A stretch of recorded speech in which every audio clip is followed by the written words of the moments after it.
is a subsidiary of Activision now, and Activision is evil.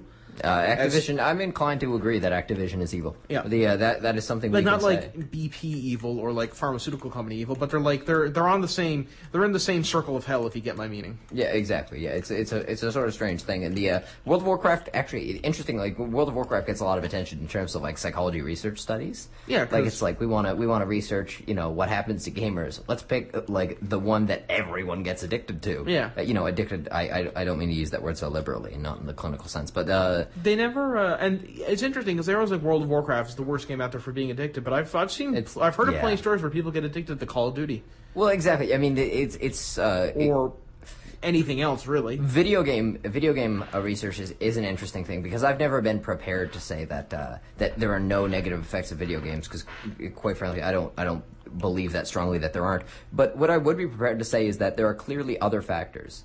You know what I mean? Because if there weren't other factors, then everyone... Think of all the, many people who play Call of Duty. We mentioned Call of Duty last week as being, one of the best-selling game franchises of all time. If not the best. If not the best. I think it can only really be beaten out by that Italian-Japanese plumber. Yeah, exactly. The top-selling game on the Xbox 360 is a Call of Duty game. It's a cross-platform game. That's insane. You never would have saw that in any of the previous console generations. The fact that and it's the fourth best-selling game on PlayStation 3 is a Call of Duty game as well.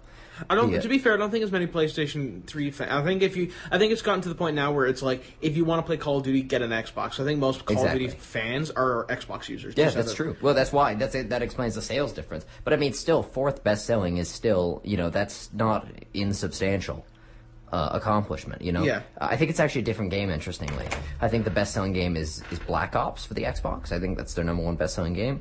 And that sucks. On PS, yes, it does. On PS3, the number 4 game, the top Call of Duty selling game, is Modern Warfare 2. Oh, okay. I'm not sure what explains that difference. What's the top game for... PlayStation 3? Yeah. Gran Turismo?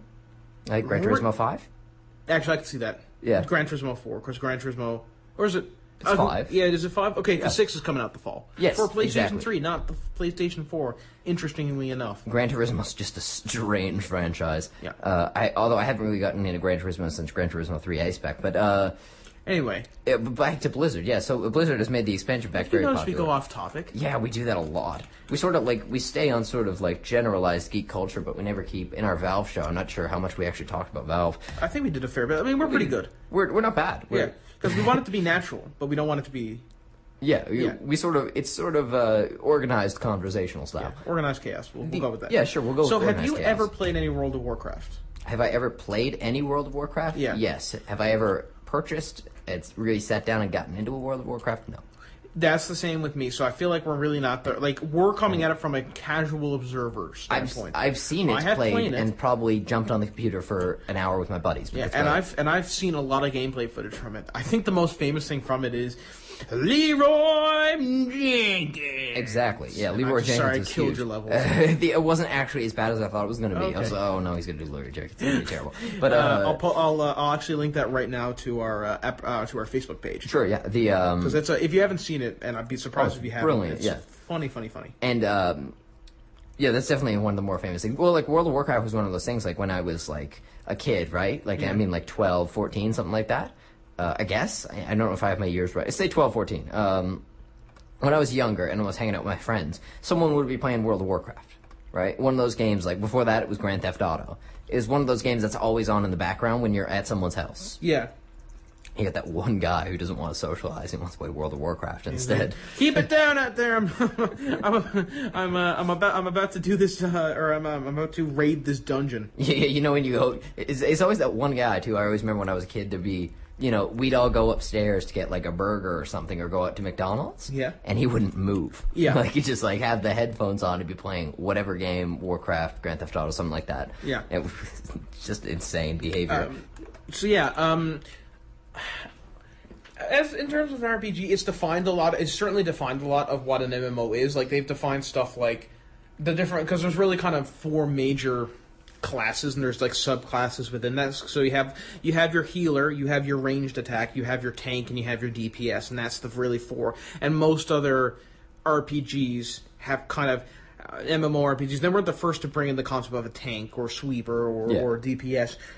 which DPS is damage per second, essentially. It does the most damage in the short amount of time. They're not the first to do that, but they're the first. Like, everyone now copies World of Warcraft formula. Yeah, exactly, and it's good. It's good. It's been really helpful for the MMORPG like genre, because that's something that, I think that's intimidating to a lot of ordinary folk.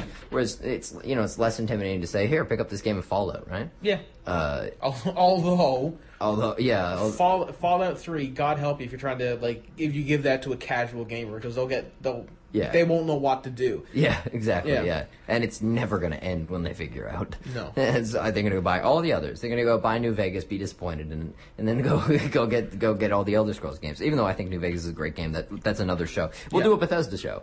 Yeah, we'll probably just do one on Fallout just itself. Yeah, it's enough. There's enough content in that game. Hell, there's enough content in that little level we were playing. Me and Adam must have spent 2 hours looking around one of the vaults, trying to find something, but still don't know where it is. I kept saying to Rory, use an online walkthrough, and he stubbornly wouldn't do it. Anyway, do you want to do StarCraft?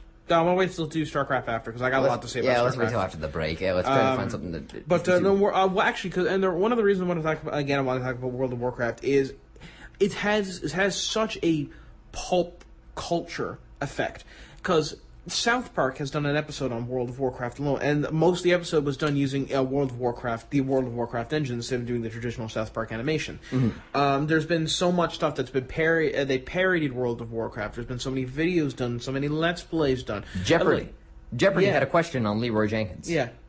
What was it? What games does the character Leroy Jenkins come from, or something? What game does the character Leroy Jenkins do battle, or something along those lines? Like, appropriately cheesy for Alex Trebek to say, in that somewhat sort of serious tone of voice he has. Yeah. But yeah, it's had an interesting pop culture effect.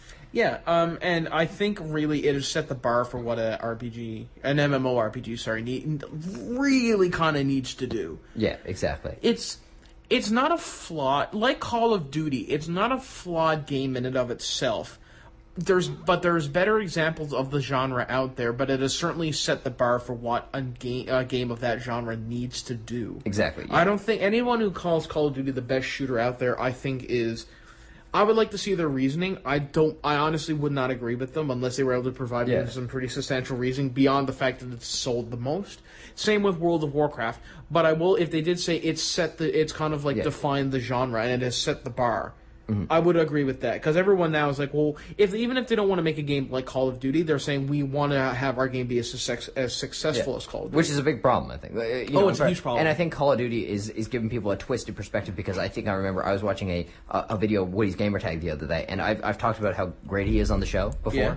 I really like the guy. I think he's a really super nice guy. I think it's great that young kids are watching a guy like that, because he sets a nice example. Giving people advice and stuff about life, because he was very successful himself. On the other hand, I think he's wrong totally on this point. He sort of views single-player games as, you get a single-player game, and you finish it, and then you just play Call of Duty until the next one comes out. No. That's not true at all. And just go back and play your other single-player games. Exactly, and he sort of talks about, the big topic. This is a big topic. This isn't just him. I mean, this is all over, and this isn't really a problem. People are talking about what's going to be a COD killer. What is the game that is going to be more successful than Call of Duty? And my answer to that is that I don't think any single game will do it. I don't think any single game is going to take over the market so much. But what I do think will happen is that pretty soon, hopefully, if there's a COD killer, it's going to be a bunch of really cool games, and people are going to have so much to do in those cool games that no one's going to have time for Activision's nonsense anymore. Yeah. I feel like Activision, and we can't talk about Activision because they do own Blizzard. I feel like, and Blizzard's actually one of the companies I don't feel Activision has all that much control over, because they don't seem to be releasing a World of Warcraft every couple of months, you know what I mean? Because the break between Mist of Pandaria and Cataclysm was 2 years. The break between Wrath of the Lich King and Cataclysm was 2 years. Now, Burning Crusade and Wrath of the Lich King was only a year, but at the same time. But then there was a 3-year break between Burning Crusade and World of Warcraft. And those are still just a lot of these are just expansion packs. Between World of Warcraft, which was the last full game that they released, and StarCraft 2, the next full game they released, that was 6 years. Was the Diablo 3? 6 years. No, World of Warcraft 2 Wings of Liberty came out 2010. The I guarantee